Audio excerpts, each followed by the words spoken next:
Hey, this is Pastor Rick. Glad you're with me today. I want to show you how to deal with the unexpected. This is an unexpected season. Welcome to the Victory Update. And with me and all of you that are watching who are members of Overcoming by Faith in Savannah, Georgia, glad you're with us for this 3 to 5 minute update. Real brief, 3, 5, I can't get it right with my hands here. But I want you to stay in tune today. I want to show you a text in Acts chapter 1. We're going to take a journey for the next several days through the book of Acts. And I want to show you how they manage an unexpected season. And that's what we're dealing with. A season that no one planned for, this coronavirus and all the things that have happened around it. But to me, I got to get into the Bible. I need to get into the Word. So for the next several days, we'll get into the Word and just kind of plow through the book of Acts together. And I'll show you some nuggets that will help you understand how to manage that. Let me quote a verse for you. Okay, Acts chapter 1. I want to start at verse 6. This is what it says. Therefore, when they had come together, they asked him, saying, Lord, will you at this time restore the kingdom to Israel? That's Acts chapter 1, verse 6. Now, I like this verse because basically they were hoping that Christ would establish a physical kingdom. They had in their mind that he would do a certain thing a certain way. And what I've learned is in the season that's kind of how we were. We were expecting church to stay the same, life to stay the same, but things changed drastically. And so now that everybody's home, no one can really have church services at this point, it's an unexpected season. And one of the things I want to ask you is, how do you manage those seasons? Do you become frustrated? Do you get angry, nervous, uncomfortable, or do you trust God? I want you to know that for all of us, it's now about what you believe. If you believe that the church is more than a building, if you believe that God's calling your life is more than the conveniences you have, if you believe that he's still God, he's still the Lord, the shepherd of your life, then in this moment you need to have confidence. And if you can have confidence, and if you can have faith, and if you can not worry and not be paranoid. Now I'm telling you, it's hard. It comes on you like a train. You just look up and you have to go sit in the corner and pray and ask God for wisdom. But that's okay, because it's an unexpected season.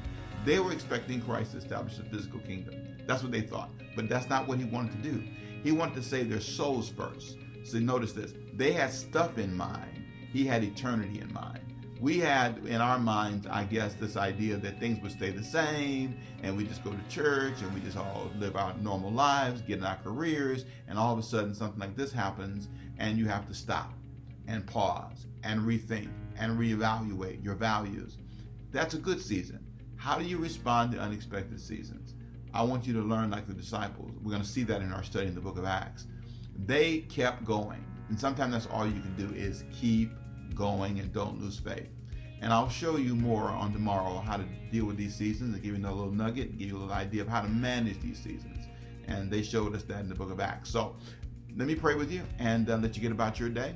Father, I pray in Jesus' name for your grace to be upon those who are listening today. Let them have peace. Let them know that you're with them through this season. I thank you for your grace. In Jesus' name, they'll have victory and they will march through this unexpected season with confidence. In Jesus' name. Now, hey, listen, this is again a wonderful opportunity for us to get together every day for a brief moment. If you have a question, you can simply email us at pastor@overcomingbyfaith.org. I do respond, and several of you have. It's been great to talk to you. And if you're a member of the church, I just really would love to hear from you and know how you're doing. Give me an update. Give me a little testimony. If you need me to pray about something, send in your prayer requests. Again, that's pastor@overcomingbyfaith.org. Now, several of the members have asked me, how do you still give? Well, you give by the same way we've always given. Use the Overcoming by Faith Ministries app. It's a great tool. It just puts everything in one nice place. You can give online if you like. You go to overcomingbyfaith.org and you can still give online. And I just appreciate so many of you. You know, in our church, 70%, now I just discovered yesterday, 70% of you give online. So the yay for that.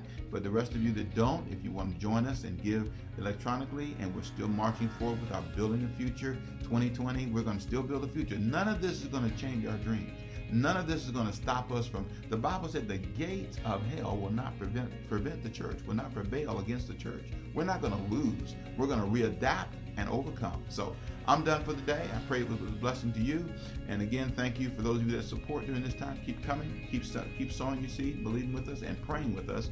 And email me at pastor@overcomingbyfaith.org. That's overcomingbyfaith.org. I'm sorry, did I say that? That's the email address of the church. Say it again. Try it again. pastor at Overcoming by Faith. Overcomingbyfaith.org is the website. Pastor at Overcoming by Faith is me, yours truly. All right, I'm up 5 minutes and 7 seconds. I got to go. I'll see you tomorrow. Bye-bye. Have a great day.